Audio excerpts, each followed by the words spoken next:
Advocacy. Melville, this meeting is being recorded. Supportive Housing Works, the Youth Action Hub, Youth Continuum, and I'd also like to thank 211. So the purpose of this convening today is to hear from youth and young adults about how the pandemic has impacted the experience, youth and young adults experiencing homelessness and housing instability in Connecticut. And to get a sense of who's here today, Carlene is going to put a link to something called menti.com. And once you click the link, there will be a code that you can put in. And when you're able to do that, I'm just going to ask you to type one word that describes who you are. So while you're all doing that, I'm also going to just very quickly run through our agenda today so everyone has a sense of what we'll be talking about. We'll be here until about 5 o'clock. So we're going to provide you with some background and context with data so that we can all get a sense of where things stand with our work to end youth homelessness throughout the state. We're going to share some survey results from Navigators who serve young adults experiencing homelessness, and we're also going to hear survey results from youth who have completed the survey as well. Afterwards, we're going to hear from a panel of young adults with lived expertise. And we're going to also hear from a panel of national and local partners and advocates. And then we're going to end by taking all of that information into some breakout sessions in order to think about our priorities and the work ahead.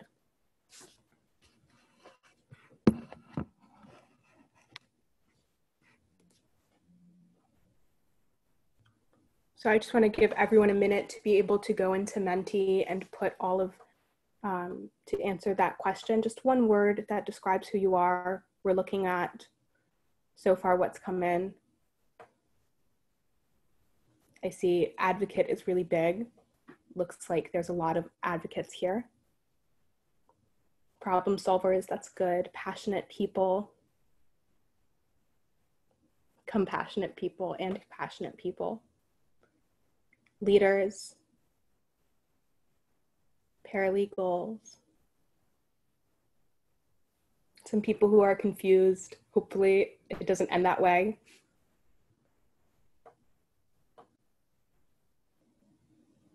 Youth leaders, people who are feeling joyful, that's awesome.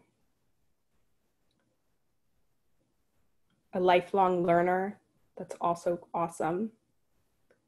Community leaders, partners. So I want to thank everyone that's here. This is really great. It seems like we have an awesome and diverse group of people with us today that are really going to help us with this work moving forward. I love how big advocate and passionate is, and youth leader, that's awesome. So I think that we're gonna have some really great conversations. Thoughtful learner, community leader, this is great. So I'm going to, in a moment, turn this over to Katie Duran from the Connecticut Department of Housing, who's going to provide us with some context for the work that has already been done in Connecticut.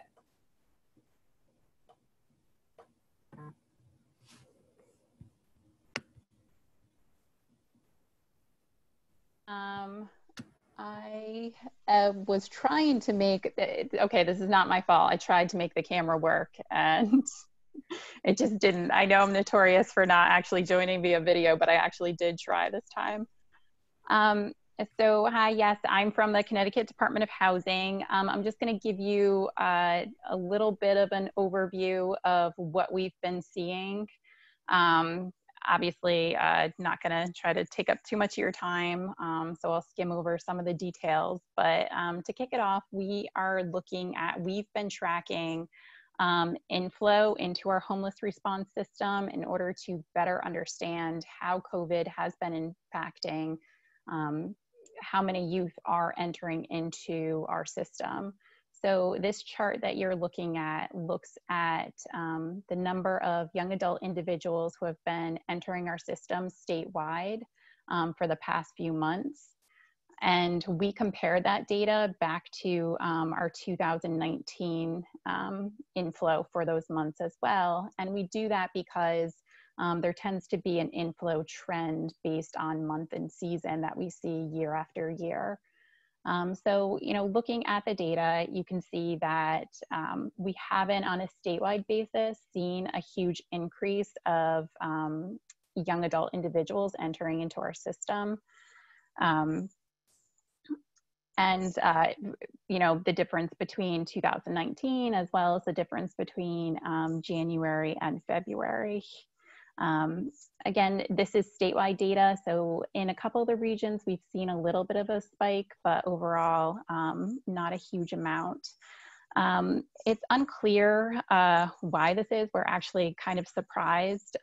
One thought is that with community partners having closed down, they're starting to reopen more now, that there weren't being as many referrals into the system. Also, there were measures taken early on when COVID hit, the increased unemployment funding, the stimulus checks, as well as a halt on most types of evictions as well, and a halt on discharges from child welfare. So a bunch of this is expiring somewhat soon, like the halt on evictions later this month. So we're not sure if when that happens, we're going to start to see a larger increase. We do have the Department of Housing has a couple of eviction prevention programs that we're putting out there. There is another state extension of unemployment benefits because we have such a high rate, but it's unclear what we're going to see in the next few months. Next slide, please. So we're seeing the same thing for parenting youth as well, comparing the data between 2019 and 2020. We have not really seen an increase. One thing that has been increasing, which is great, is the attendance rate for intake appointments into our system. So sometimes folks schedule an appointment, but then they don't show, and that could be for a variety of reasons, such as maybe the location wasn't convenient, maybe we didn't see them fast enough.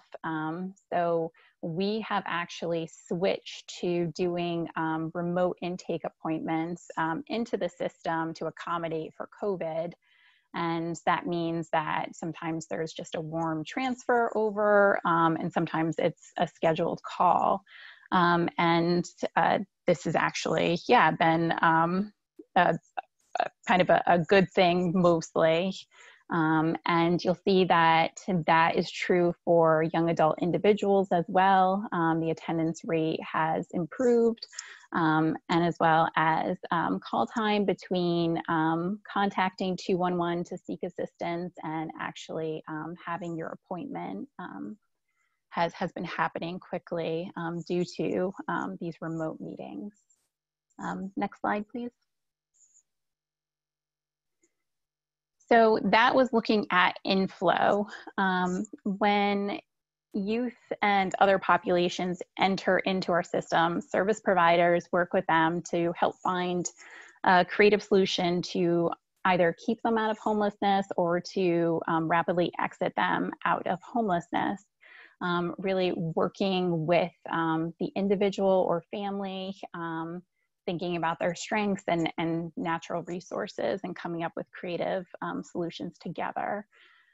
We've seen some issues where youth can't stay with the support because of COVID-related reasons, but overall our diversion rate hasn't really reduced. And when we're unable to divert or rapidly exit, work with a youth to find a solution that works for them, then all of our populations are placed on a by name list, which is a statewide list of people and families experiencing literal homelessness, which means living in a shelter, living on the streets, living in an unsafe environment, or fleeing domestic violence. This coordinated list enables all of these partners to understand the extent of the need, as well as to problem solve and match folks who are on the list to resources as appropriate. So as you can see, there's currently 182 young adults active on the by name list. 54 of them are with children and 128 are young adult individuals. About half of the folks who are parenting youth are in transitional housing, so about half of those 54.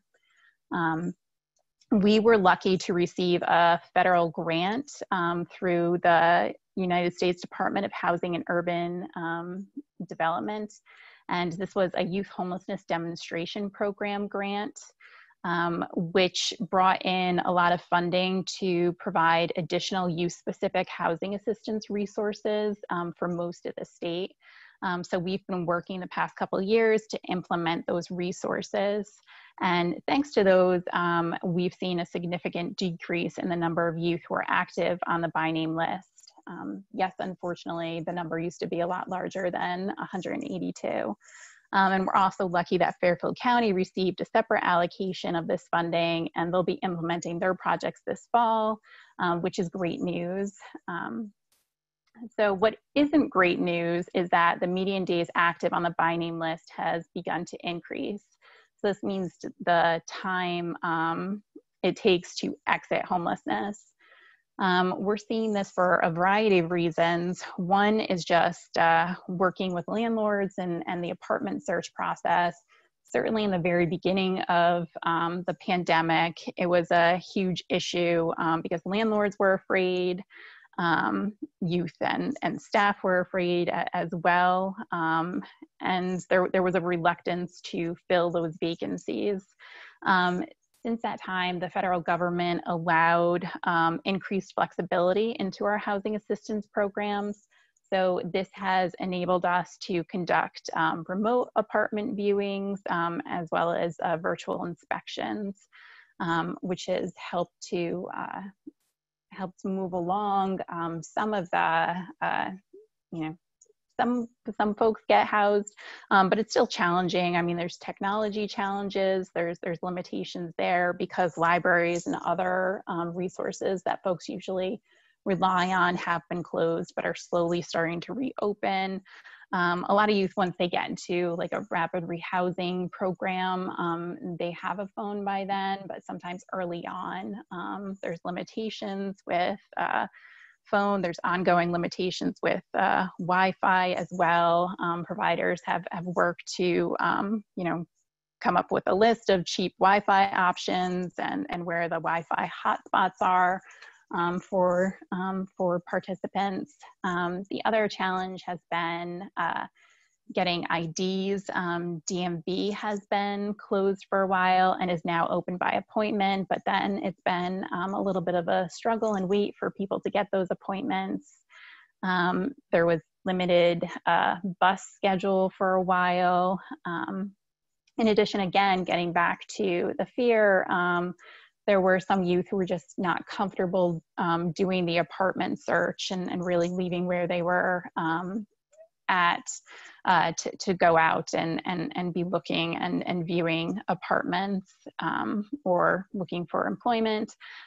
We really worked hard, our whole system, with our shelter and congregate care providers to ensure that we are following federal safety guidance. So that means that there's different quarantine protocols, testing protocols, cleaning protocols, as well as there was a shift of capacity from some of our shelters into motels as well to ensure safe spacing. Next slide, please. So just to kind of wrap up, one of the biggest issues we've seen is employment or lack of employment. Due to COVID, there's been an unprecedented unemployment rate in Connecticut, as well as across the nation. This data that you're looking at comes from the State Department of Labor.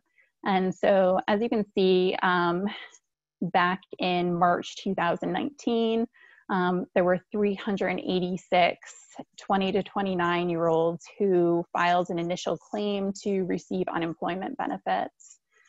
Fast forward to March 2020, and in 1 week in March, you see that 21,714 20 to 29-year-olds processed an initial unemployment claim. So that means for every one person, every one 20 to 29-year-old who filed an unemployment claim, that third week of March in 2019, there were 56 who filed in March 2020. So it's a huge increase. We've seen the increase for all populations, not just that population. In 2019, there was over 132,000 unemployment claims filed in Connecticut.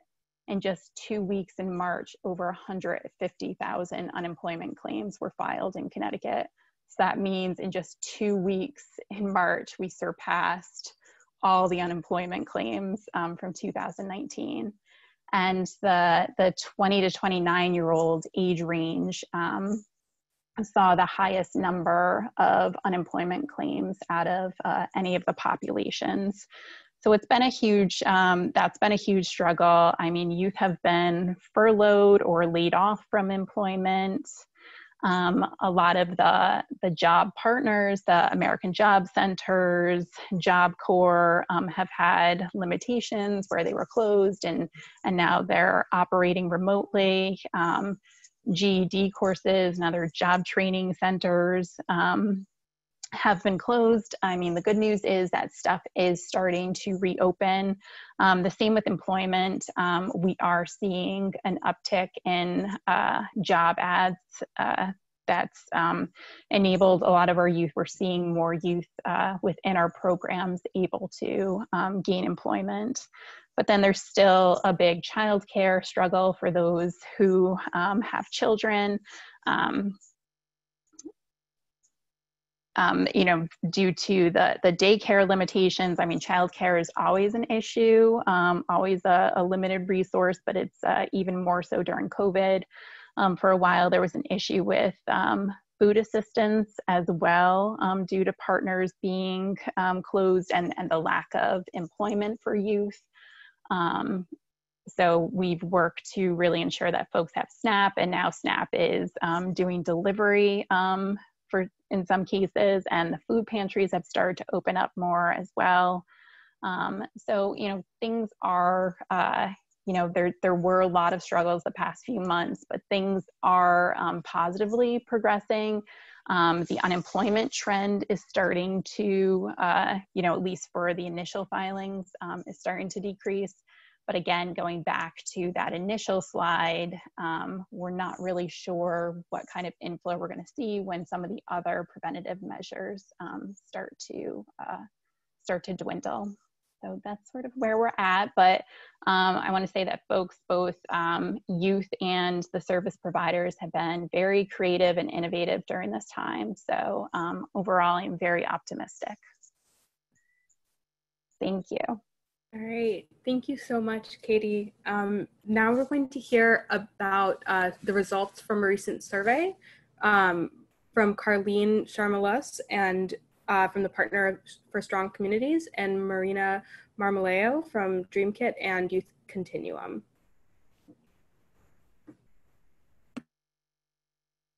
My name is Marina. I'll go ahead and take away, and then I'll pass it on to Carleen. But overall, we conducted a web-based survey through Google Forms the last 3 weeks, where we asked youth and young adults across the state of Connecticut, hey, what's up? Like, how is your COVID experience going? What are some barriers you're experiencing, and how can we know this on a statewide level moving forward to be more intentional in the programs and interventions that we create? So overall, we were able to gather 25 responses from young adults, and us at the task force understand that that is a pretty small sample size. And so we just want to emphasize that this is the results are a conversation starter, and it's a temperature check. And right after I chat to you all about our results, we're going to go into a panel where we talk with youth and young adults who have lived experience, who can react and build upon our initial findings. But overall, youth who reported in the data were 18 to 25, and yeah. So that was our first survey, and then Carlene's going to chat with you all about a survey that I went out to youth navigators. Thank you, Marina. Hi again, everyone. So if you haven't had a chance and you're just joining us, if you can take a moment to just add your name, your organization, and your pronouns in the chat for us, that would be greatly appreciated.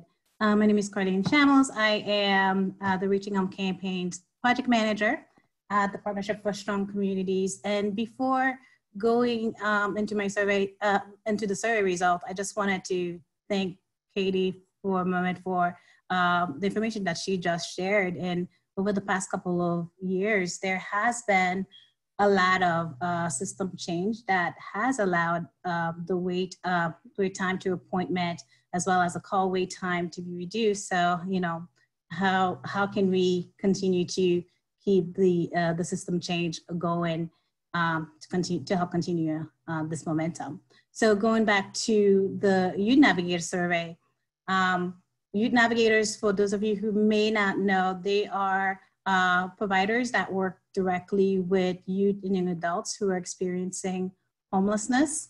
And give me one second, I just have to admit someone in.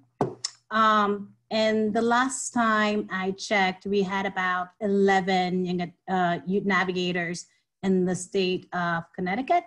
And the survey that we received, so we received about 8 responses from our navigators, and it was very representative from all of the regions in our state. So we had each of the, at least one youth navigators provide some responses to the survey.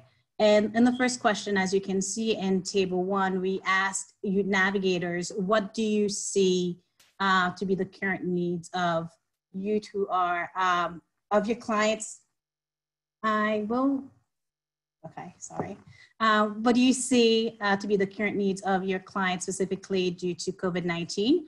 And as you can see on the table that's in front of you, financial assistance, a place to live, long-term transportation were identified as some of the top needs of young adults. And I apologize for the highest needs being at the bottom, but I think the graph really does show where the need lies, followed by employment and career help. And Katie noted that employment has been a big issue that we are seeing for this population specifically. And then a place to live short-term, counseling and mental health services, a place to shower, drug and alcohol treatment, and ID card, and then so forth. So in these services, needs are consistent to what was reported in the 2019 Youth Outreach and Count results. And in that report, youth experiencing homelessness and housing instability had identified financial assistance, employment services, long-term housing, education services, transportation, and some additional needs, services that would help to improve their well-being. We also asked the navigators if they've seen any service changes due to COVID. And as you can see in table 2, the majority of the navigators reported an increase in need of housing services, mental health, technology, food, domestic violence, and substance use. There were a few who noted within their region services need remained the same, and some reported that they did not know. IDK means I don't know, whether or not the services need had increased or had stayed the same. So the takeaway from this graph is that the need for housing and services, as self-reported by the youth navigators, have increased due to COVID-19. Now I'm going to pass it off to Marina to share the youth survey results.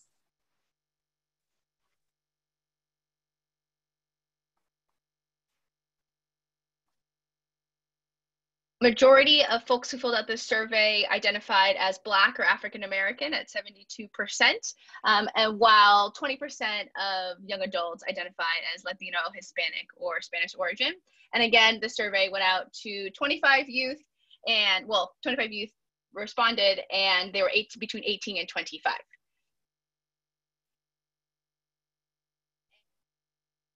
Young people, are you currently housed?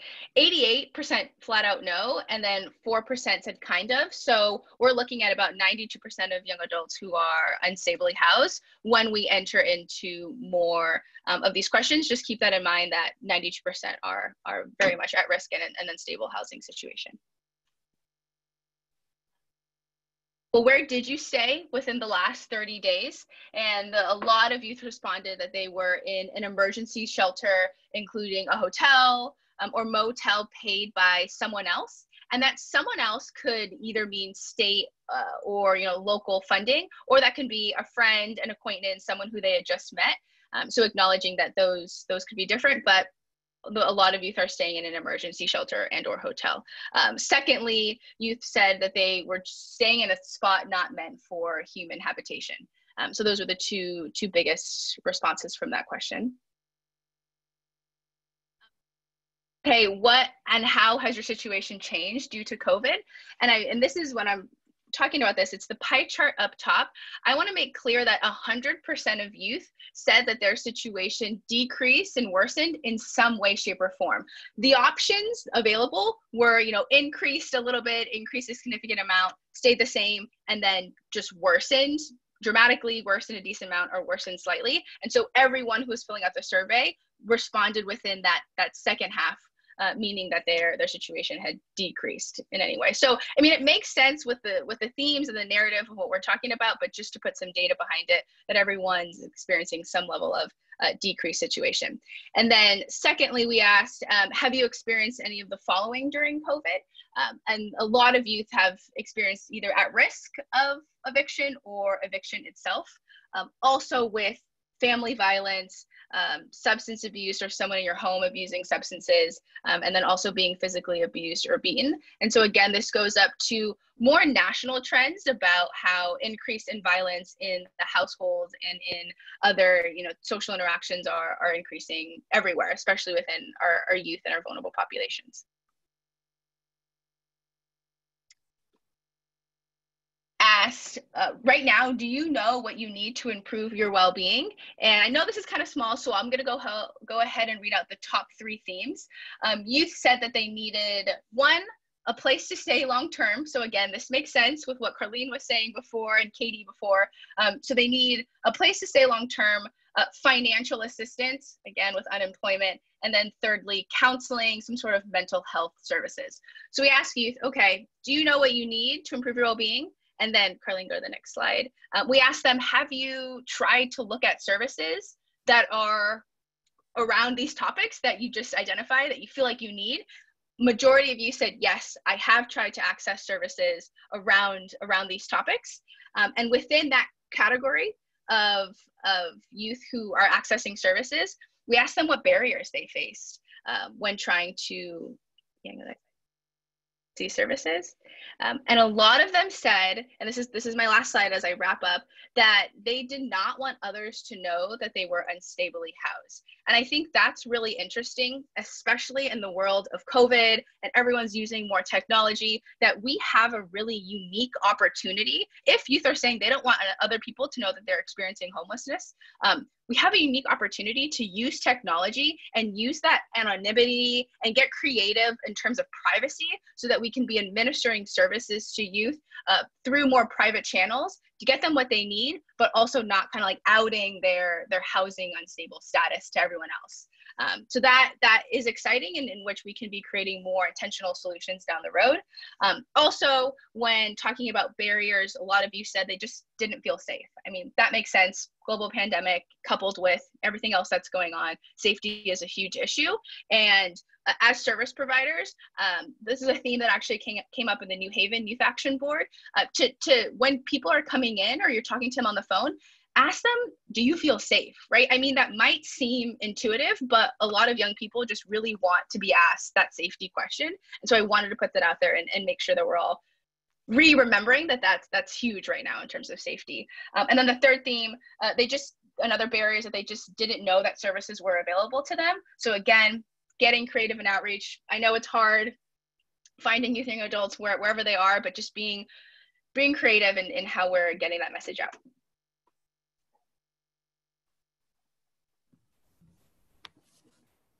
All right. Thank you so much, Carlene and Marina. That was really, really great. It's so interesting to see that so many youth did not want people to know that they needed services, that they were unstably housed. And now we're going to hear from youth and young adults in response to these survey findings. So Angel Cotto from the Youth Action Hub is going to moderate this section. Hello, everyone. My name is Angel Cotto from the Youth Action Institute for Community Research. I know you all love my background. It's from Ninjala. You were wondering, because you definitely were wondering.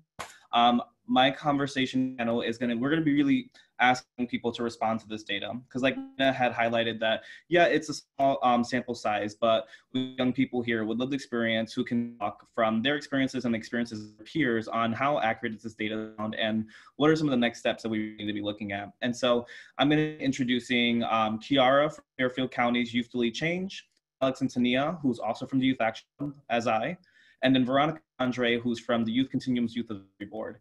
And I just want to do a quick mic check. Is everybody currently on? Is their mic on? Like, is everyone connected currently? Because I know sometimes we may not have the best connection and things may drop. So Kiara, Alex, Veronica, and Andre, if you guys could just give me a hello, and then I will go into the questions. Hello. Hello. Hello. Hello. Okay. I want to make sure Veronica and Andre was a hello there, because I heard the other voices clearly, and then there was some background noise. Can you hear us? Yes. Hello. Hey. Great, we have everyone. So first of all, I want to get your guys' like general reactions and just tell me from your point of view of like your experiences and also the experiences of people that you know currently, like how accurate does it sound? How accurate does it look? Well, I honestly feel like there's a lot more homeless youth than anyone wants to like really like acknowledge, because me, I didn't want to tell anybody I was homeless at first until I actually started looking like it, you know, like I couldn't find a job, like I couldn't find places to get the proper shoes or clothing, my ID, I couldn't get money for my ID, and you need an ID to get a job, you know, all these things that were just holding me back. I was stuck in limbo for a long time, just staying in abandoned houses and trying to figure out my next move. You know, Youth Continuum helped me out a lot, you know, but even then still, it was still really hard to find a job because I didn't have everything I needed, you know? For me, I felt like just like watching or looking at the like the results and everything, it was just crazy. It honestly like makes me really emotional thinking like all these kids that I could relate to, how like I saw in the stats like drug and alcohol, like need for help on drug and alcohol and substance abuse, that was really high.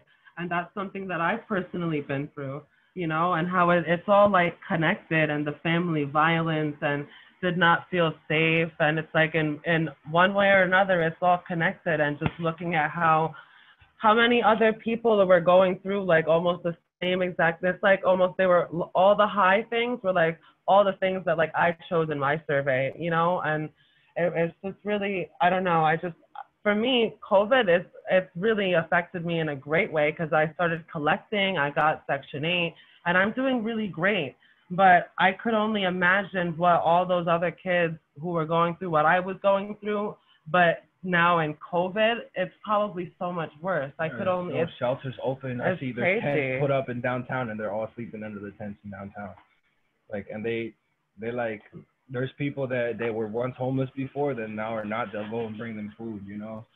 Like, and it's good how they look out for each other, but I think, you know, like they need a little more, you know. Yeah, they all need more, you know. I could only imagine, you know, because I had all of these services like soup kitchens and shelters, and they don't, you know. So it's just, I don't know, it's crazy looking at those results. They're open, they're not open like consistently, you know, like. I also wanted to kind of add on to that. A lot of ways that the youth homeless population cope is by going and kind of hanging out in public places, libraries, malls, fast food places.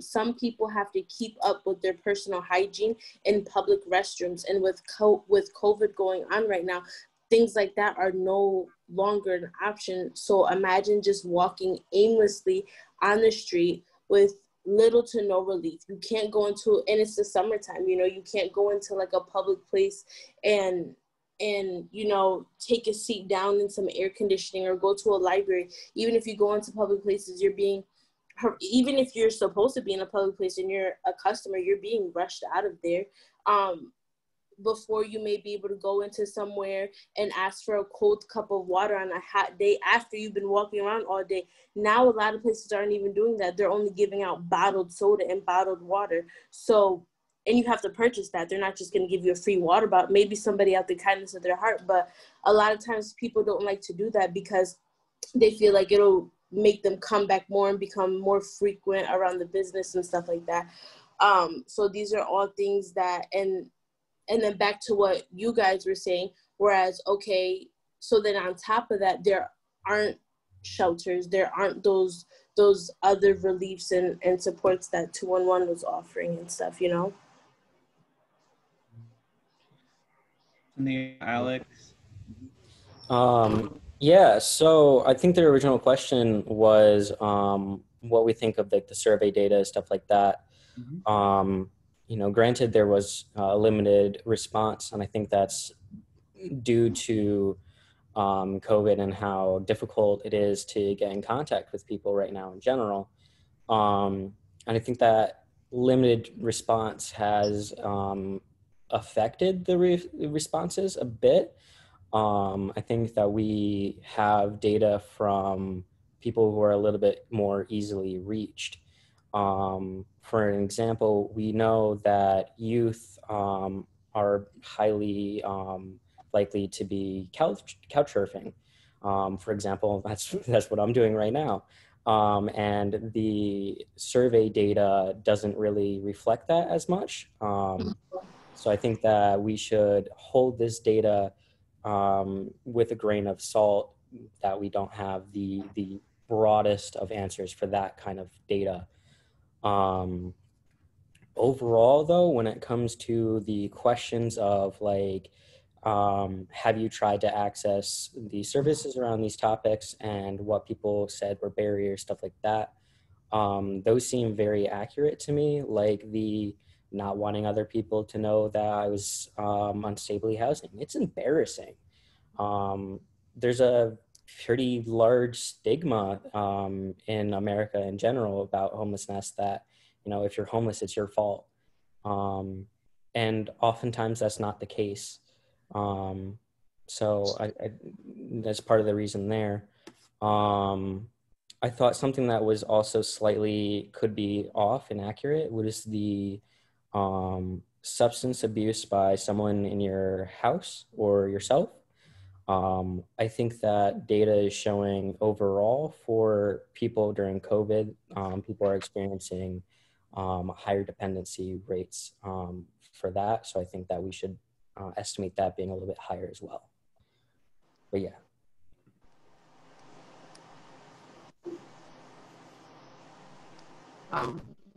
For me, as far as like the part that I most agree with was like the resources part. How basically there are people are looking for resources, but there aren't any because of my first experience that from COVID. When you're hearing some of what you're saying, you might want to try turning your camera off. It might help with the bandwidth. All right, can you hear me? A little better. Okay. I was saying that it became difficult during COVID to get resources because everybody needed resources. So I can see where it was hard for people to find resources when they were looking because there's not a lot that are available for you to use, especially saying that we weren't higher risk, saying that we weren't elderly or disabled. You get me? So it's like we became last on the list. And then it gave the processes of mad other things like Section 8 and all that. It made it a lot longer. Like it took me like 4 or 5 months to get into my apartment because everything got closed down and we can't go in person and see the people. We have to do everything online and wait in the mail, and the mail is running slow. And it's like, okay, so now everything is taking so long. What do we do? And they basically tell you can't do anything. So I can agree with what most of the data is saying. Mm-hmm. Thank you. I definitely want to encourage anyone else, like any other young people who are currently on, to like add into the chat, like your responses to the data and what you're thinking. I do have a few questions for you guys, and we are a bit short on time, so I'm going to ask if you can keep your answers on the shorter and the more concise end. But I just want to ask, is there anything that's missing from this data? Like, is there anything that wasn't discussed or talked about, or like you were hoping to see more? I mean, for starters, I hope that we can do another round of surveys with a broader response. I know that's very difficult to do, but I think that would be the most beneficial thing to getting not necessarily more accurate results, but results that are more effective for creating better change. But yeah. I did see from Zach just mentioned text boxes being available for custom answers. I think that's a great idea. I would like to highlight that. Doing a survey with graphs like this, it gives a good way for people to visualize it, but it doesn't give an accurate depiction of the mental state of the youth that's going through what they're experiencing, which is arguably more just as important as getting them housed in general. So yeah. Yeah, I like what you said about the mental state about the youth, because like if you're not telling them that, like if you're not keeping their business to themselves, or and letting them know that they're not going to be like exposed, so they can keep their image, because that's how young people are. They're not going to be open to come to the surveys. You gotta, hey, you come on, this is private, between me and you, like be more hands-on, like instead of like, and then they don't have access really to computers because there's no libraries open, so you can't really do that survey online. So it's like if we could find a way to do it hands-on and like make it like safer, like more private, I think we'd get more numbers out, Like give them like, we could put up like a booth somewhere downtown, like come into the booth if you feel some type of way, it's all private. We talk about whatever here, like a little photo booth or something, hands-on, face-to-face, and then because of COVID, you can have like a little window in between you guys, and it's all safe, and everyone will feel comfortable. I think they'll open up more to it, just keep it like in disguise and then more discreet, That's all I have to say. Yeah, I personally think that the better route would be to work on the social stigmas behind homelessness.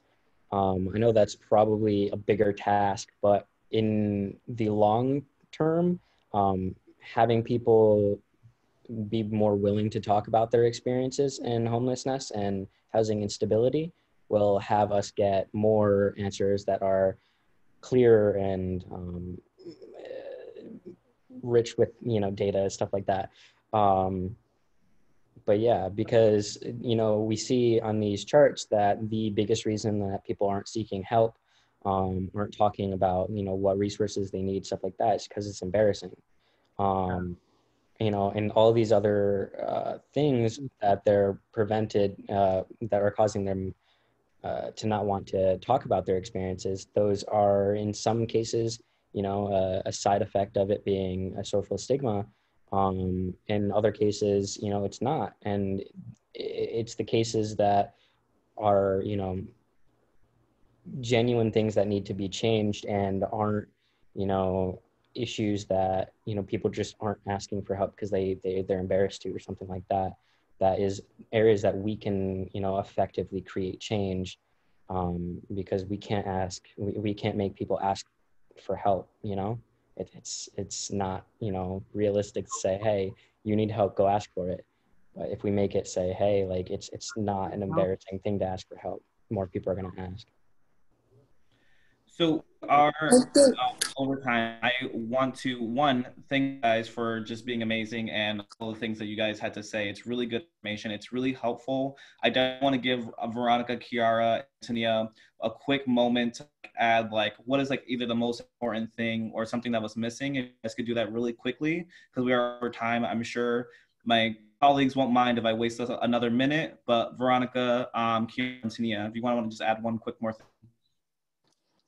Just really quick, something that I would just like to add is I just wanted to kind of emphasize a little bit more on the childcare portion, only because, number one, even with the survey and stuff like that, I don't feel like it's properly represented because a lot of people don't really want to disclose. That topic is particularly sensitive because I know a lot of people are fearful of having children's services involved and, you know, maybe feeling like if they don't have adequate care for their child and stuff like that. The things were already very limited. Childcare was already very limited.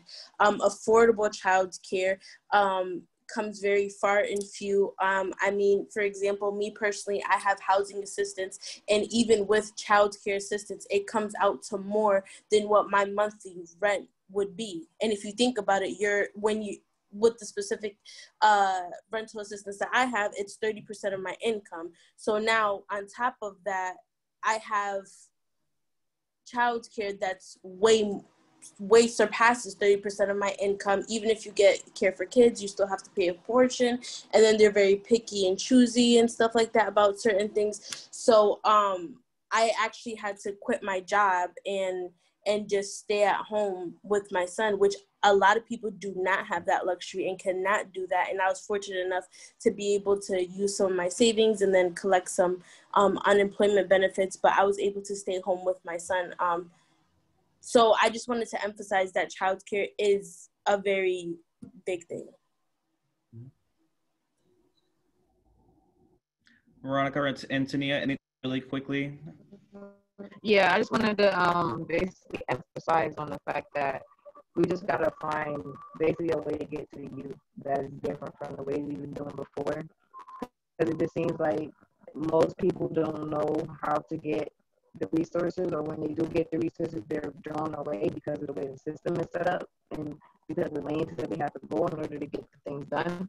So I feel like if we really like just focus on what we want, like maybe the survey could, like, you know, like maybe in the future add like, okay, what can be better? Like, what can we do? What steps should we take? You know, just getting the ideas from the youth on how we can change the system so that it works a little bit better, even if it's just for the youth part portion of the system. Because it's like we can see now, like, it's really hard for us, especially saying that most of us don't even know the first step to getting out of our situation when we're in a situation like that. But that's all. All right. Rebecca, you have anything else to add before we end? I really wanted to say I really love what everyone had said. It's like as soon as someone says something, I get distracted and I want to like be like, yes, no, let's talk about this. So I can totally agree and relate to everything. But I feel like if we're talking about the survey and what the survey can do to be better, I think that it's a little like pansy, you know, like it needs to be like we need a part where we can ask them like, what do you need? You know what I mean? And there's a lot of young adults who are going through some really adult rough stuff right now.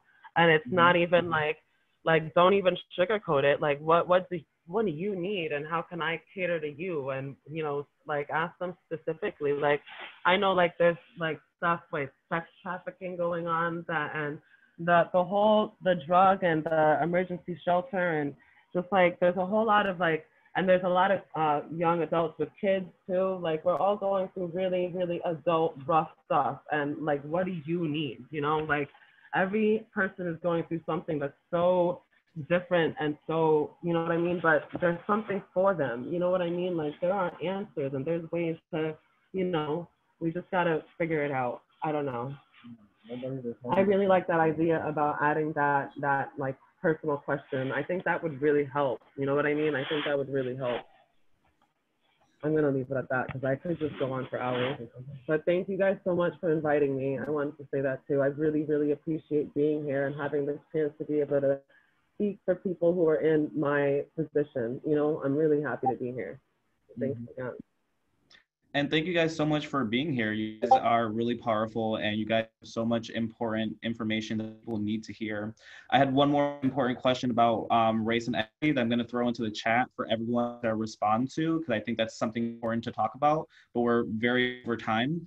Before I hand it over to Eliza, I just want to ask you guys if you could just say your first and last name one more time and what organization you're from. One thing I didn't like was that on the slide, it didn't say your guys' last names. You guys are powerful leaders and people should know who you are. This is networking, you know? Everyone should know your guys' names. So if you guys could say your first and last names and where you guys are from, like which organization. Since no one else is answering, I'm Alexander Keith and I work for Youth Action Hub. Obviously lived experience as well. So yeah. Sorry, I just wanted to get it over with. I'm Veronica Wells. I'm part of the Youth Advisory Board in New Haven. It's been on and off. I've been on and off, so, but I'm here now. Thanks. I'm Andre Diaz. I'm part of the Youth Action Hub, our Youth Advisory Board. Well, yeah, I've been on and off too, for the most part, but like, I really like the movement, you know, and it gives me motivation, and I like to know that there's young people out there working to change the world, you know. Starts with one, and to see a group, you know, it shows that we're really a movement, you know. I'll leave it at that. My name is Kiara Manjares. I'm from Youth to Lead Change, from the Fairfield County Opening Doors.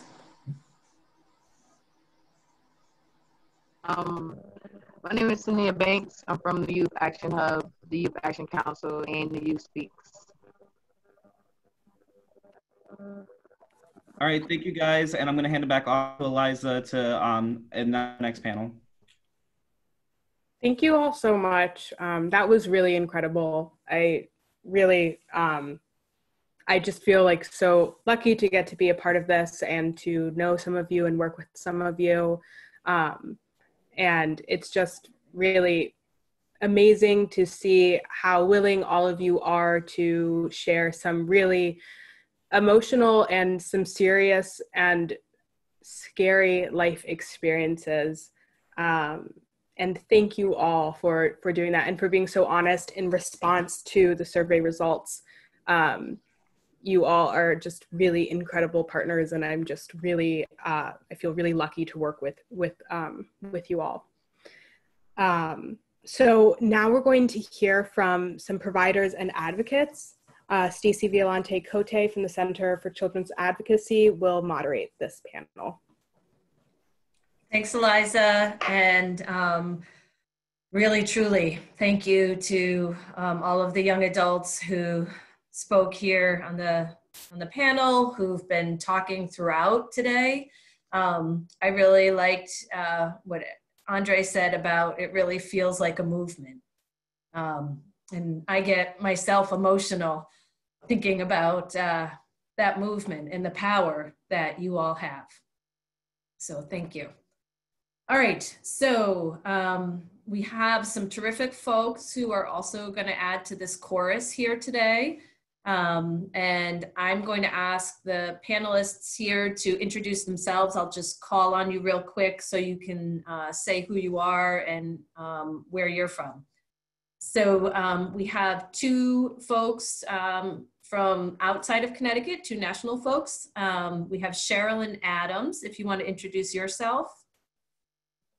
Sure. Hi, everyone. Thanks for having me. I've learned a lot just so far, and I am off video sometimes only because my internet is unstable, not because I am not deeply paying attention, and really loved and learned a lot from all of the young adult leaders who spoke previously, and really honored to be here. I work at Larkin Street Youth Services in San Francisco. We work with runaway and homeless youth ages 13 to 24. We have a continuum of programs that serve those young people. I'm also a part of Away Home America's leadership body. So thanks for having me. Thank you. And Megan Gibbard-Klein.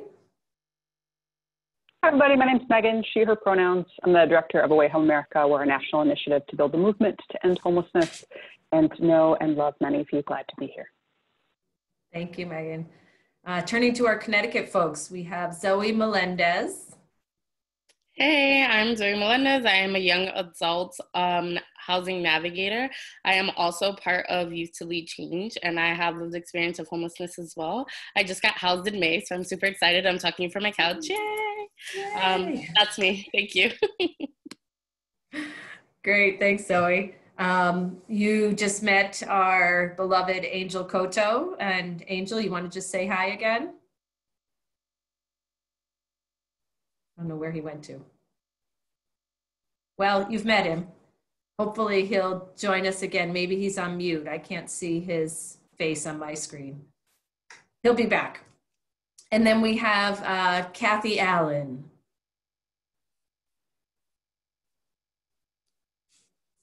Are we having trouble with mute? Sorry. Hi, everybody. Kathy Allen with Thames River Community Service in Norwich. I'm happy to be here, and I really enjoyed listening to all of you just prior. So thanks for sharing that. Thanks, Kathy. All right. Well, we've heard a lot already in our first hour together. And so I wanted to ask Megan and Sherilyn and Kathy if maybe you could talk to us a little bit about, you've heard about what Connecticut youth are experiencing. You've heard about the needs for a place to live, for mental health, access to some of the chat conversation has been about access to clothing and other items to be able to address employment needs, and just the ways in which young adults have been affected by COVID in Connecticut. I'm wondering if in your experiences nationally or in your region, if these experiences ring true with what you're hearing and seeing. So Megan or Sherilyn or Kathy, if any one of the three of you want to give your thoughts about that. I will. Yeah, I think a lot of what they said, most of what they said, it does ring true. But the one thing that I was thinking about, I mean, childcare is huge. That's a big one for me also. But one of the things that I was thinking about is, you know, offering safe place, you know, that's a priority. But I'm also hearing that, you know, a lot of young folks are suffering from that face-to-face interaction with folks. I know our our case managers were mentioning that when we were out, you know, and working from home, that was huge for a lot of young adults. So I didn't really hear that as much in the conversation, but I know that must, you know, impact mental health and, you know, histories of trauma, you know, that brings up a lot of that for youth. So that was one of the things that that we've talked about in our region. Thank you, Kathy. For folks who don't know, Kathy's organization is in the eastern region of Connecticut. Megan or Sherilyn, what are your thoughts about what you've heard and what you're seeing in your own communities or nationally? Sure. So I think the things that we heard from the survey resonate and are very consistent with what we're seeing in San Francisco and the Bay Area. So considerable increase in food insecurity, considerable increase in job loss and unemployment, and considerable increase in behavioral health needs. So folks are really feeling, I think, the isolation that comes. So we continued our services throughout. We did not completely shut down anything except for our shelter. That was because we were forced to. And it was probably the right decision at the time, for sure. But that meant that there was no way for folks to come inside, right? So I think I heard, maybe it was Andre and Veronica talk about really that experience of being outside and young people really being really forced to be inside tents and having to, there's really literally was no place for folks to come inside except for our rapid rehousing programs, which was still moving, but more slowly for all the reasons already highlighted. So we have had a number of increase in suicide ideation. We have had some deaths associated with ODs across the city and within our programs. And I do think the point that Kathy made around just the missing the face-to-face, the in-person, even though we've done some remote, even though our engagement center is open, I think that just there's still a lot of young people whose primary way of getting connected might still be remote or virtual. And then I think we cannot underestimate the impact of folks not having a place even to go inside to get a cup of water, which I also heard mentioned with closures of libraries, businesses, places where young people used to find safety and sanctuary outside of the service response system, I think are just gone. And that is just, I think, hugely impactful on the soul as well as just on the practical needs. And then I also just want to highlight that I think, you know, we are also in the pandemic of COVID and we are in a pandemic of racism, which has existed for forever. But because of all of the things that have happened lately, it's a different kind of conversation and a different kind of calling for all of us. And I think the impact of so much of what young people and many of us have witnessed with George Floyd, with everything else, is also hurting the heart and soul of young people that we work with who are predominantly Black and brown youth of color, Latinx and African American. And I think we can't underestimate that pain. And it really calls on us to really think about what we're doing differently to respond. So those are my thoughts. Thank you. I wanted to go after Sherilyn because I knew she would say a lot of what I wanted to say. So I want to co-sign on everything that Sherilyn just said, and in particular, saying again, the maybe obvious thing that still needs to be said, that this pandemic, this struggle for Black lives is having a personal toll on young people. It's having a personal toll on Black and brown young people in particular. Veronica mentioned that it's all connected, right? That Kiara said that young people literally don't have a place to go in public. And as we are trying to build strategies in particular that lift up the voices of young people in meaningful leadership and decision-making roles in communities, we are doing that in a foundation of young people that are traumatized in greater ways every day. So let's see that for what it is. I noticed a comment from Diana in the chat box about mutual aid. We've tried to respond to this in our Grand Challenge work by providing mutual aid to members of our Grand Challenge faculty who are younger adult members. They're folks in contract roles, but contract roles do not provide as much regular support as full-time employment. And so there's been some efforts to, and money directly to young people to provide mutual aid there.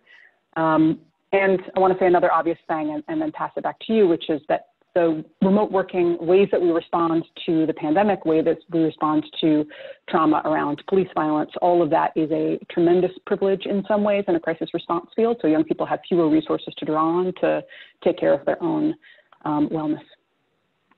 Yeah, thank you all. I think what you're talking about is resonating with folks. There's some conversation here in the chat around the effects of the racial inequity, the lifting up the conversation that has happened around access, just having access to people, as you've all mentioned. And I like how you put that, Sherilyn, in terms of the soul of people. It's not just the services, it's not just the housing, it's how are these traumas, how are these experiences affecting the souls of our young people. So turning then to Angel Cotto and Zoe Melendez as young adults who are working as advocates either regionally or in statewide work, is there one aspect of what you've heard here today from all of the young people, from some of our national partners that really stands out to you as the most urgent as we move forward in this work? Angel, do you want to go first and then Zoe? Yeah, that works for me. Really, so one thing I'll say too, definitely, like I just also want to give my response to like the data too. Like I felt like LGBTQ plus community was definitely missing in that data and that information, and I think that was something we might have acknowledged at the beginning, but I just wanted to highlight that again. I think that's definitely something that is always something we will always be looking at. It's about race and equity. I'm so glad that it was brought up, but I think the main things I want to bring up today is employment and mental health. And when it comes to employment, you know, we are hugely impacted now, and there's just such a not only is there a lack of employment, but I think what a lot of providers are missing is how the mental health plays into it. You know, I often get into disagreement with some providers, friends, colleagues, family, and stuff that like there's always this idea that like you can just go online and start applying for jobs. And it's that easy. There's so many people, places hiring. Like, yes, we have, we're losing a lot of jobs, but there's a lot of places that are currently hiring because there's a lot of people who don't want to go back to work. And that's the biggest issue for me, is that people feel like it's that easy to just go out and say, today I'm going to apply to 10 jobs. And then when you get back from them, I'm going to answer all of those calls, and I'm going to go to the interview. I'm going to sell myself the best I can and get that job. You know, there is such a huge impact of mental health, especially during COVID, that people can't even have the energy or the motivation to apply for jobs, to apply for apartments, to go out looking, and don't have the support from providers or managers to really just get that assistance in doing so. You know, it's not too much to sit down for an hour a week and stuff. Hey, we're gonna apply to this number of jobs. We're gonna call these for apartments, and then you know, next week we'll read it again and see what happens. You know, and I think the biggest thing for me that young people are facing right now. Thank you, Angel. Zoe, what are your thoughts? Hi, I think something that we didn't really get to talk too much about are kind of like basic needs. So like food, clothing, water, things like that. It's really difficult to even do like these virtual tours if you have all the technology, which a lot of people don't, to dress professionally to impress a landlord or for your job interviews or things like that, when you don't have the resources available. And I don't know of many places that you can go to even before COVID where you can just go in and say, hey, I kind of need like, you know, new clothes so that I'm not wearing the same thing that I've been wearing for the past week or 2 weeks or however long it's been. And even now, like it was said before, trying to bathe. So if you are doing something face-to-face where it's even 6 feet, making sure that you don't have anything that smells off or that looks not presentable, I think is very difficult to do. And if you haven't eaten, you're not thinking straight to even be present at these interviews for everything. So even if you can get past the initial barriers, it's still another barrier of trying to get the job or get the apartment or get everything else because of how you're looking, thinking, feeling, which kind of goes back to your mental health as well. But I think that was something that's really important to me. Yeah, and Zoe, I think that's really resonated throughout the conversation in the chat too. Many young adults have raised up those practical barriers, and I think there was a comment too that providers have found it difficult to access those resources on behalf of young adults that are already working with them, not to mention the young adults who may not have been connected to somebody. So thank you for those thoughts. We wanted to ask you, Megan and Sherilyn, coming from other communities, it would be helpful to hear from you if there's any particular interventions or new ways of doing business in response to COVID, ways in which folks have adjusted to be able to do business that you've seen in your work that we could hear about here today. So either Megan or Sherilyn, if you want to go ahead and let us know your thoughts on that. You know, I'd like to answer what isn't happening first, not to be a downer, but just to say, like, something that we are clearly seeing in communities across the country is that there continues to be a disconnect between continuums of care and homeless youth providers, and in particular, the administration of emergency solutions grant dollars.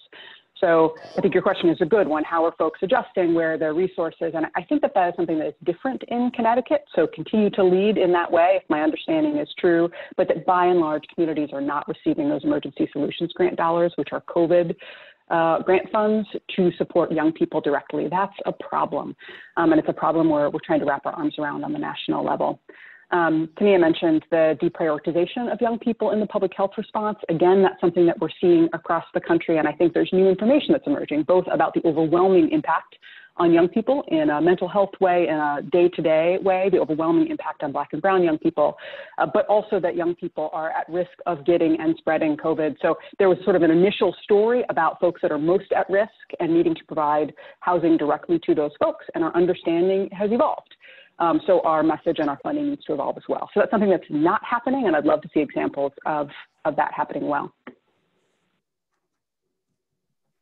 I'll just ditto Megan on the not happening stuff. I do think we have found new ways to connect with young people virtually and remotely. I mean, it does mean we need to provide more, like we need to make sure they have the tools to do that, right? So we have to invest differently in technology for young people that are at least, that are housed across our continuums. But I do think it has forced us to rethink how we can provide some behavioral health support, some remote case management in ways that I would have fought long and hard against previously. And in particular, really trying to think about education and employment. I really heard all of the comments about education and employment support or employment support, but how can we really get young people what they, some remotely, what they need around employment support and help with resumes or help with the things that will help them to get a job or stay employed. I think we're going to have to rethink what kinds of jobs and ways in which we were moving folks into employment and career paths based on the changing employment scene in San Francisco and beyond.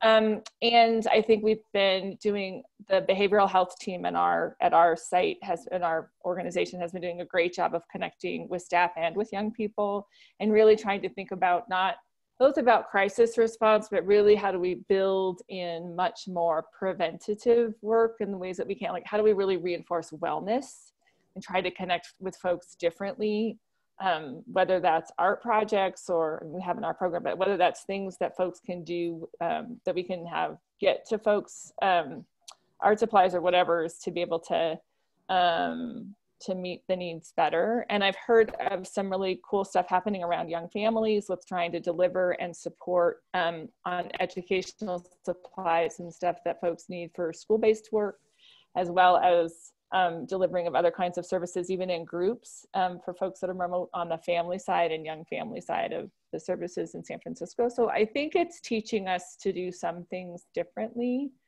I think there is there's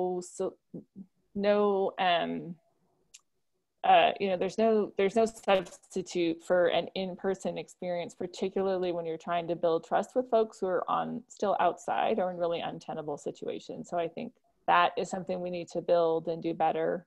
We just need to return to being able to be in each other's presence. And I agree wholeheartedly with Megan that we need to spend a lot of time helping to remind folks that COVID is impacting young people in many of the same ways it's impacting others. I ask a question. Oh, Brian, do you want to put your question right into the chat? I did, but I can't actually ask Sherilyn because I can't put her in there. I put it in there actually, okay. But okay. Can I just ask a quick question? Why don't you go ahead and ask question? I know that a little short on time, but you go ahead. Yeah, so there's a rat infestation in San Francisco. Is that affecting the homeless population? Because I know that rats carry serious diseases and illnesses. Yeah, I mean, I think there's always been a plethora of rats in San Francisco, so I don't think we have a new problem or a different kind of problem. So that is not a specific issue that I've been hearing different from in other ways that we need to just be conscious of, particularly folks living in, depending upon where folks are living. But rats have always, we have a lot of them. But mostly they hang out underground. But thank you, Brian. I wanted to pick up on Sherilyn. We're going to have to close out this portion soon, but I wanted to pick up on one thing that Sherilyn said, and I know Kathy Allen is pretty passionate about education, and we really haven't talked about access to education. I think mostly because the short survey we did do, we only had sort of older respondents. But I know that in some of my work with youth and young adults that access to education has been particularly difficult in light of COVID. So I wanted to ask Kathy Allen to respond to that, and Zoe Melendez afterwards if you had anything you wanted to add in relation to education. Kathy, you're on mute. Sorry, thanks. Wow, I think specifically with minors, we are missing a whole lot of young adults out there, you know, that because, you know, the schools are not in session, we don't have that connection, I think, with the people that normally would be in touch with these folks. I'm not sure if that's what you were referring to, but, you know, I think that's huge. We're missing a lot of kids. There's youth out here that are going missing. I'm seeing it almost every day. There's reports of missing youth. And I think a lot of that is because of, you know, right now it's summertime, but even before that, they're not involved in school. And I think going forward, that's going to be a huge issue for us. Yeah. Thanks, Kathy. I know you're passionate about that. Are you seeing access to education, either secondary education or post-secondary education, higher ed, an issue? I'm not seeing much of a desire for it right now. I'm seeing that that's like, it's so far out that like the first thing is I need to get a roof over my head that I can't even think of school or things like that. It's like, how can I get a job so I can get money as quickly as possible? That it's like, let's put my dreams and hopes on the back burner so that I can survive another day. And that's more so what I see. Okay. Before we close out, Angel, was there any last, anything that you wanted to comment about that you've heard here today? I think I really don't have much to add. I'm really like want to encourage people to read the chat, because one thing I love whenever people come together is that we use the technology at our disposal, and there's so many really good comments in there, and so about mental health, LGBT, and etc. So that's all I have to say. Thank you. I'm going to turn it back over to Eliza, who's going to guide us on our next steps. Hi, everyone again. Thank you so much, Stacy and Sherilyn, Megan, Angel, Kathy, and Zoe. That was really, really great, super interesting, great conversation to listen to. And now we're going to reflect on these two amazing panels that we just heard and talk about the work ahead. Lisa Balhadasing from Supportive Housing Works is going to give us some context, and then we're going to be breaking into groups to get input from everyone here.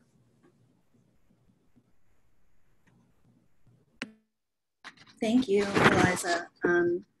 I feel so fortunate to be a part of this entire team. And so, you know, I'm going to talk a little bit about the work that we have lifted up as our priorities from the statewide Youth and Young Adult Task Group, which is a work group it's a task force under our Reaching Home campaign. As Eliza mentioned, it supports the implementation of the strategies in our state plan to prevent and end homelessness. And it's made up of providers throughout Connecticut, statewide advocates, funders, state agency partners, and youth with lived expertise as well. We clearly identified these priorities as, you know, things that we still need to work on, given that we've been engaged in these efforts for the past couple of years. But I want to make it clear that the entire purpose of this is because we are really committed to continual learning and course correcting what we think should be priorities based on what is actually the experiences of youth and who are experiencing homelessness. So we do intend to take what everybody said and look at where our identified priorities are and see if we're hitting the mark or if we're missing the mark. So currently the task force is looking at increasing our efforts for school engagement. This means, you know, training school faculty in the identification of youth who are experiencing homelessness, thinking about ways to educate students about their McKinney-Vento rights, to decrease stigma, to create protocol within the schools when they're identifying youth and young adults who are experiencing homelessness, and ensuring that we have ways to support young people in staying connected to school, completing their education. Outreach and identification, we have heard over and over that a lot of young people don't want to disclose that they're homeless.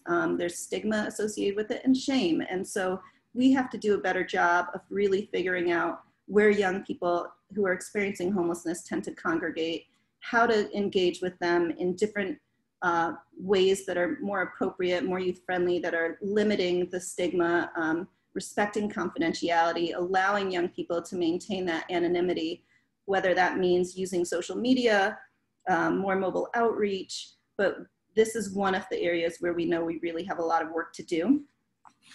We also have work to do, and this is something that Kathy Allen mentioned, is work related to unaccompanied minors and being able to make sure that we are developing capacity throughout each of our regions to work with our runaway and homeless youth providers, juvenile justice, child welfare, to outreach, identify, engage minors, and coordinate care for them in more effective ways. So it's important to think about the system that we have that serves young adults, that can really create a by name list so that we know how many young people are out there experiencing homelessness. We don't have anything like that that exists for minors. And clearly there are confidentiality issues, and oftentimes we need parental consent, but those are barriers that we need to start addressing so that we can develop a system that can better identify young people who are under the age of 18 and make sure that we can share data across sectors and really start to address their needs and help them stabilize. When you think about all of these things in relation to COVID as well, it changes things, right? We know that young people who are at risk for abuse, who are no longer in school, there should be a greater sense of urgency to start to address some of these issues. Employment is another area that we're focused on. It's another major priority for the Youth and Young Adult Task Group. Strengthening and supporting our partnerships with workforce development, really being able to identify the gaps and barriers that young people face when it comes to employment, making sure that they have the supports that they need in order to address issues like basic needs and clothing, childcare, transportation, and the supports they need around their mental health to maintain their employment. All of those things need to be addressed when we think about getting young people the jobs that they are going to want and that they're going to be able to keep. Youth partnership is something that Angel and Eliza and all of the young adults that are in this meeting right now have been working to build throughout the state.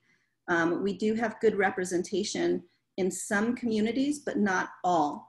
And so we are working to make sure that every coordinated access network that's engaged with our homeless service system has young partners at the table who can really talk about how to drive systems change, what the real needs are for youth and young adults, and how to better address the needs of young people who are coming to our system. And youth partnership obviously involves compensation, it involves training for providers, it involves making sure young people have the support that they need to participate in meaningful ways. Additionally, we are identifying and advocating for the resources that are needed. We know that YHDP hasn't funded everything, and there still there's a lot of funding gaps, and so we're looking at ways to address that. And racial and LGBTQ equity. We are developing dashboards and working to make sure that those can be published monthly, that we can look at the disparities that might be related to access to resources as well as outcomes for youth, and that we can start to address those disparities through a results-based framework, and make sure that all of our staff are trained to serve youth well, especially those who are most impacted by homelessness. So those are some of the focus areas that we have in our task group. Clearly, we have more work to do, and listening to everybody who has presented on our panel today and the results from these surveys, we want to take all of that information, break out into some breakout groups, and hear from everybody about what you think are some next steps. So what's going to happen next is you're going to be broken into groups from Carlene, but when you get into those groups, please make sure that one person can be a note taker for the group. You will get a notification 2 minutes before the group closes out with a prompt that will give a code for the note taker to post one sentence, a summary of your thoughts, so that everyone can see the work from each group. So as you get the question, just remember the note taker is going to be asked to summarize all of the discussion by lifting up one thing that you see as a major priority area related to policy or services that we should be focusing on moving forward. And we will have Carlene breaking us out soon. Carlene, are you ready to do that? 30 more seconds. 30 more seconds. Okay, so again, I just want to thank everybody. Please take good notes, because we're going to be asking you to email those notes to Carlene after the group, and we will be sending those out to everybody afterwards. But this is really going to help us identify what other priority areas we should be focused on going forward. So I'm looking forward to the breakout session, and I've learned so much already today.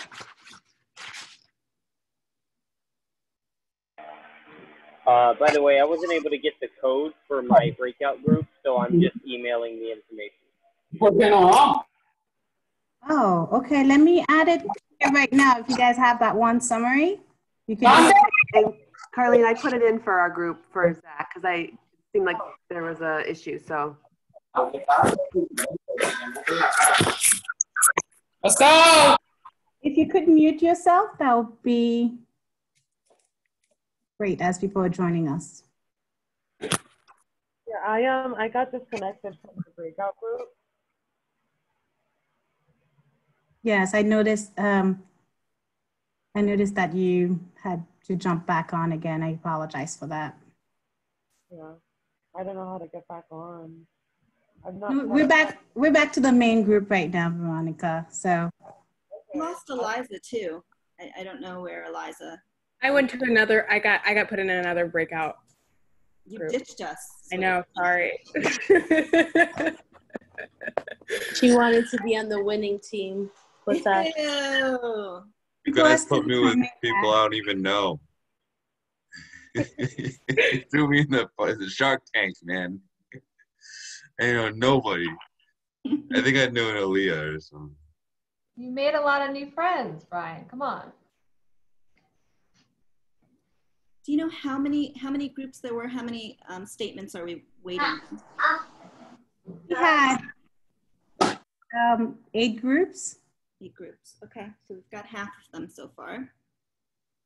And I know the leader of our group said that she had put the info into the website. I also emailed it just so that, She emailed it to me? Thanks, Zach. I put it in the Menti too. Okay, I think I emailed it to you. Let me check the email I sent it to. Yes, I did. I emailed it to you.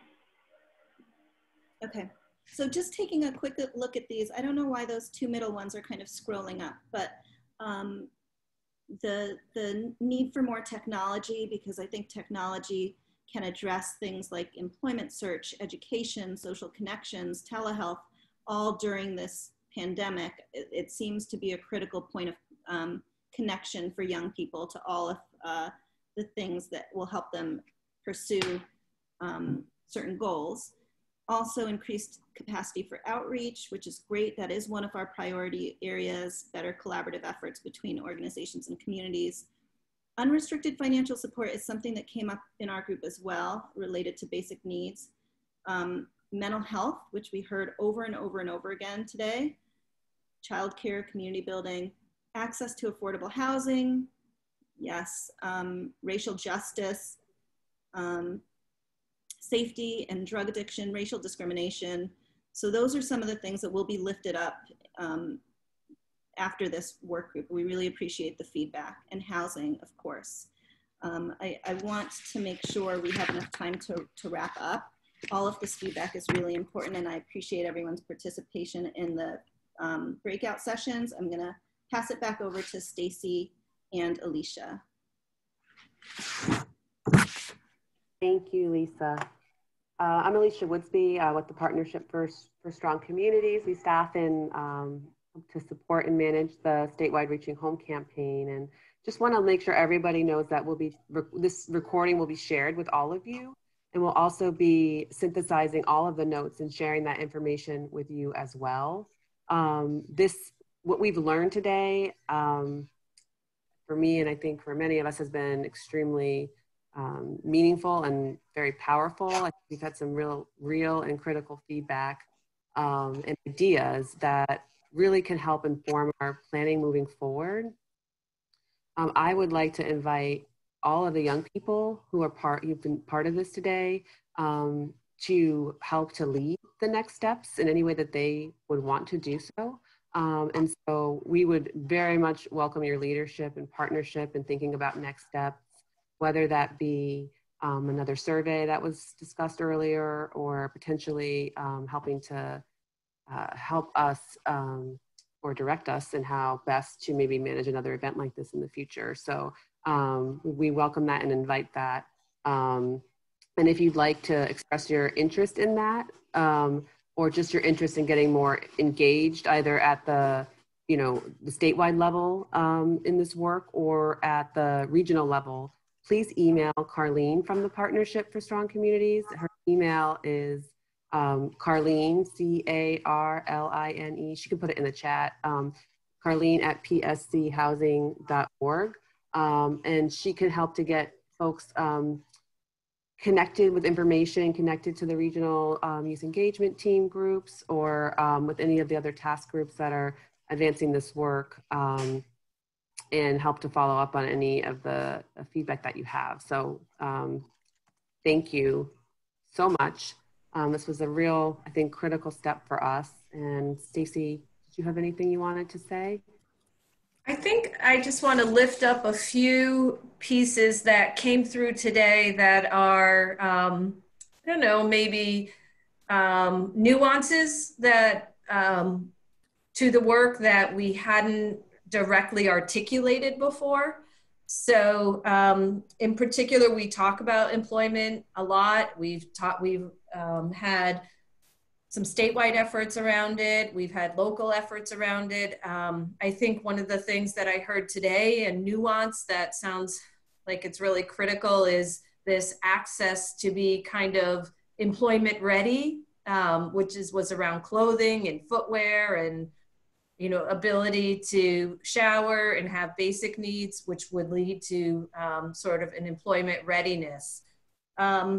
I think today we also heard more discussion around technology in light of COVID. And so making sure folks are connected, whether that's for telehealth appointments, whether that's for access to education, either secondary education or post-secondary education, and other ways that the technology can connect people.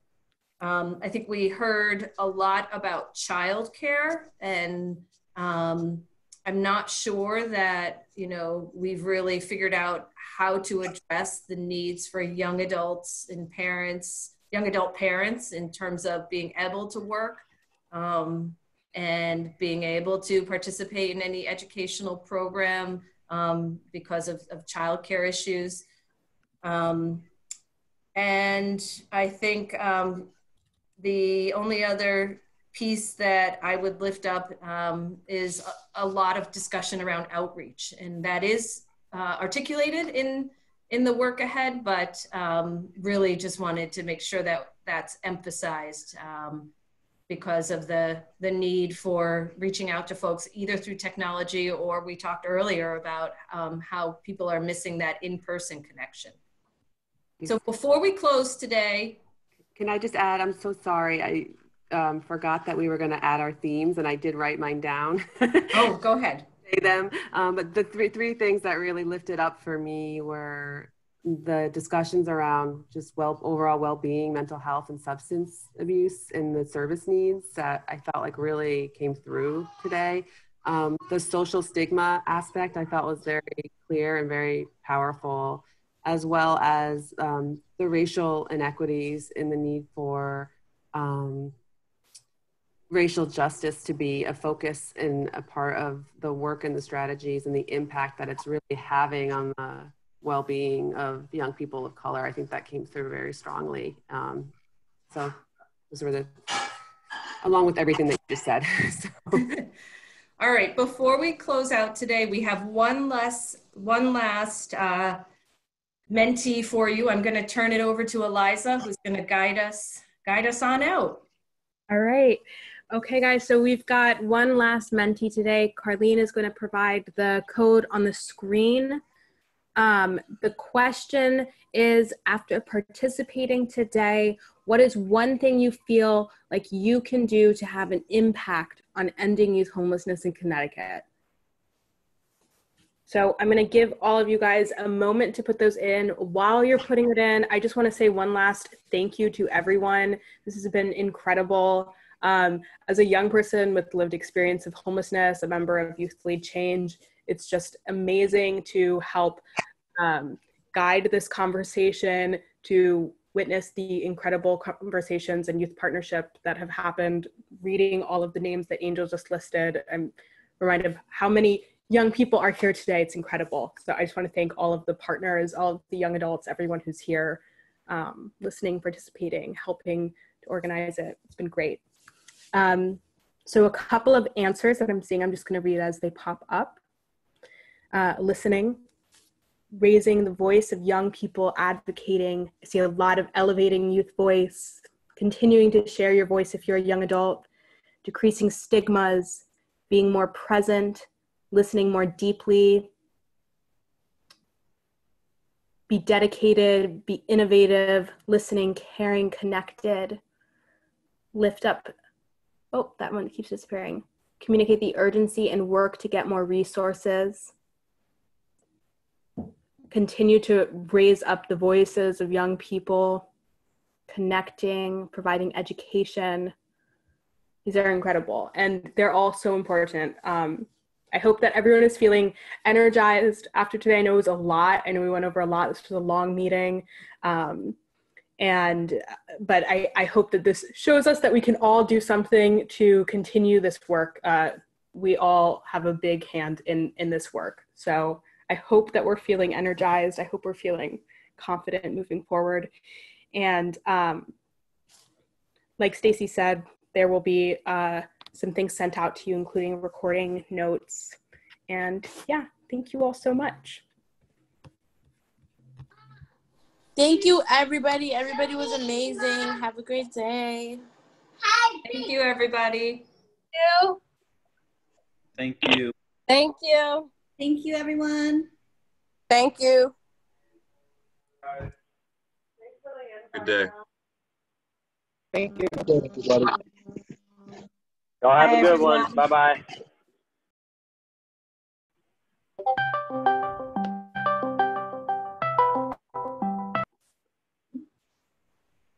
I'm gonna remove a few people.